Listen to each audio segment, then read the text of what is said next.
Olá, meus jovens, este é o nosso último encontro aqui na Rede Mundial de Computadores, conhecida como Internet. Eu sou o professor Pedro de Literatura e hoje vamos finalizar o conteúdo das vanguardas europeias.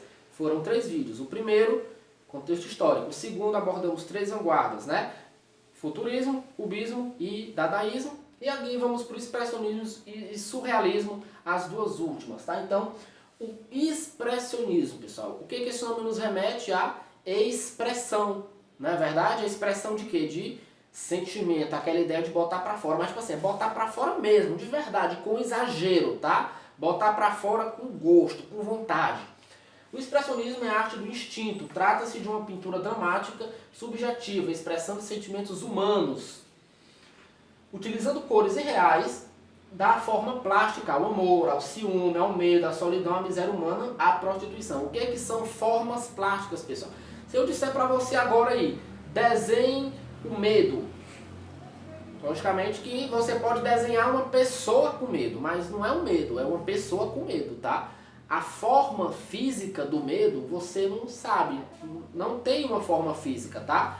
Então, quando eu digo assim, desenhe uma televisão, você vai desenhar ali o triângulo, né? Bonitinho, certo? Mas os sentimentos, eles não têm uma forma física, tá? Uma forma plástica para isso. Então, por isso o expressionismo ele busca mostrar a forma plástica desses sentimentos.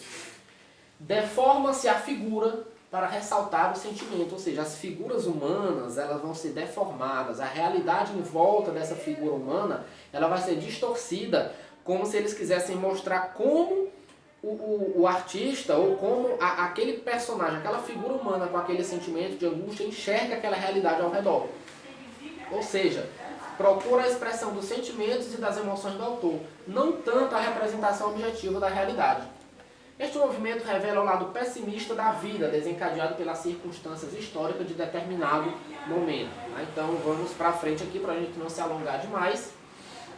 A noção do expressionismo foi empregada pela primeira vez em 1911 na revista Der Sturm, alemão, significa tempestade, marcando uma oposição clara ao impressionismo francês. O principal precursor deste movimento foi o pintor holandês Vincent van Gogh, famosíssimo Van Gogh, que com seu estilo único já manifestava através de sua arte os primeiros sinais do expressionismo.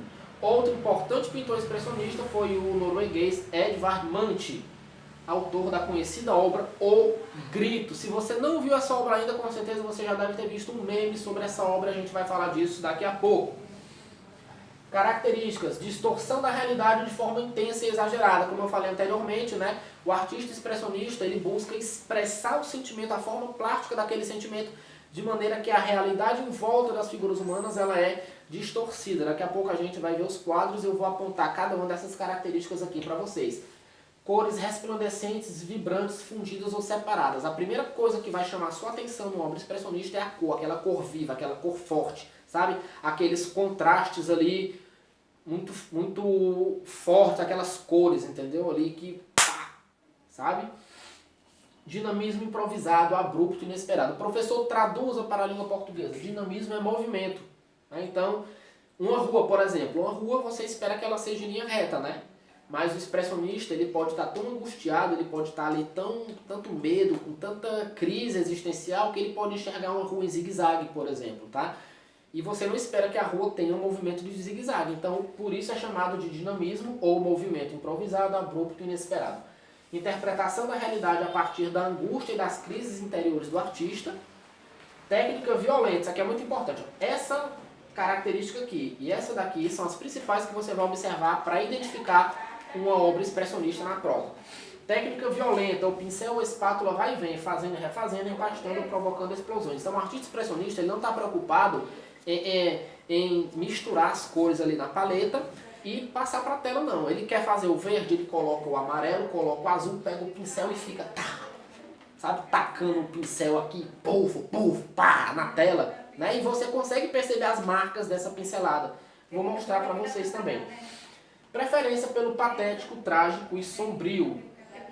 Então tá aqui a obra Noite Estrelada de Vincent van Gogh. Nessa obra a gente consegue perceber todas essas características. A primeira delas que chama a atenção é a cor, o azul muito forte, né? O preto aqui muito contrastante, o amarelo das estrelas também em um contraste muito grande com o azul. Tá? Então, a primeira coisa que chama a atenção é a cor.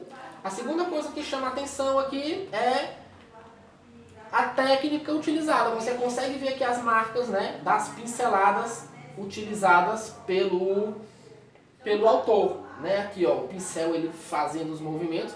E a terceira coisa que você nota é um movimento que não é comum a gente notar no céu, porque o céu que a gente conhece não é desse jeito, né? Não faz esses movimentos assim de zigue-zague. Tá? Então, Noite Estrelada, de Vincent van Gogh, é uma grande obra, bastante conhecida. Tá? E existe GIF dessa obra que mostra esse céu se mexendo. Cara, é uma parada muito psicodélica, uma parada muito louca. É uma viagem, uma vibe assim, muito sensacional. Ver um GIF dessa obra se movimentando, né?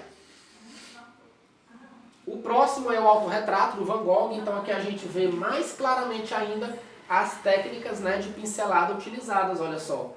Tá vendo aqui, ó, como ele bate com o pincel na tela para formar o objeto que ele quer pintar, né? Homem Velho com a Cabeça em Suas Mãos, de Vincent van Gogh, é uma fase bastante expressionista dele aqui, tá? 1890, né? Então a gente consegue perceber aí nesse homem que ele está com uma crise, que ele está com uma angústia aí, né, muito grande. Então é isso que o expressionista ele busca retratar, né, uma expressão muito exagerada aí dos sentimentos, tá? Não vamos falar de interpretação aqui, porque isso é muito subjetivo, cada um tem a sua. E aqui o famoso quadro O Grito, de Edvard Munch. Então olha só como a gente tem aqui uma realidade distorcida e uma figura humana também distorcida para representar todo o medo, toda a angústia, todo o sofrimento que essa forma humana aqui está sentindo. Então a gente tem aqui uma ponte, né? Aqui duas pessoas, aqui pode ser um rio, pode ser uma rua, nós temos o céu, tá? Então tudo em volta dele está distorcido, como se o artista quisesse representar que essa figura humana que está com esse sentimento, que está com essa crise, enxergasse a realidade em volta dele dessa maneira. Então é isso que o expressionista busca expressar, né? A distorção da realidade por conta da expressão dos sentimentos negativos ali do ser humano. E esse quadro é tão famoso, gente, que origina muitos gifs e muitos memes até hoje. Então, quem não conhece esse quadro se depara, por exemplo, aqui com essa paródia e não entende nada, né? Não sabe qual é a referência. Então, por isso que eu digo, né? Estude para você rir de coisas como essa aqui, o Lula Molusco, né? O Bob Esponja e o Patrick.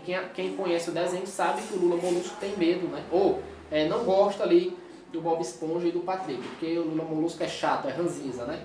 Acabou do meu abuso. E a fenda do biquíni ali ao fundo. Olha aqui o próximo, a Lisa Simpson, né? Ela com medo aqui da Marge, do Homer, e a realidade em volta dela completamente distorcida. O Pikachu fugindo de quem? Da equipe Rocket, né? Quem conhece a história sabe que a equipe Rocket ela quer o quê? Roubar o Pikachu do Ash. Tá? Então aqui ele viu a equipe Rocket, tá com medo, né? Mas a equipe Rocket nunca consegue porque ela sempre decola na velocidade da luz. Coringa fugindo do Batman, né? Mais uma referência à obra O Grito. E aqui é um violão, tá? É simplesmente um violão, nada demais. E aqui essa cena clássica do filme Esqueceram de Mim, né? Na parte em que o personagem aqui interpretado pelo Macaulay Culkin passa tipo uma loção de barba e aí ele faz essa expressão. Então quem conhece a obra O Grito e assistiu o filme, pegou a referência. Quem não conhece, passou direto sem entender. Tá? Vamos agora para o surrealismo, para a gente não se alongar demais. Não, falta falar da Anita Malfatti. Ou Malfatti, depende do ponto de vista. No Brasil, o principal nome do expressionismo foi a artista Anita Malfatti, uma das mais importantes artistas plásticas brasileiras da primeira fase do modernismo. Ela teve um papel preponderante na Semana de Arte Moderna de 22, onde expôs os seus trabalhos. Então, olha só, O Homem Amarelo, de Anita Malfatti. Não vamos conversar sobre os quadros, vou apenas mostrar para vocês, tá? A Chinesa,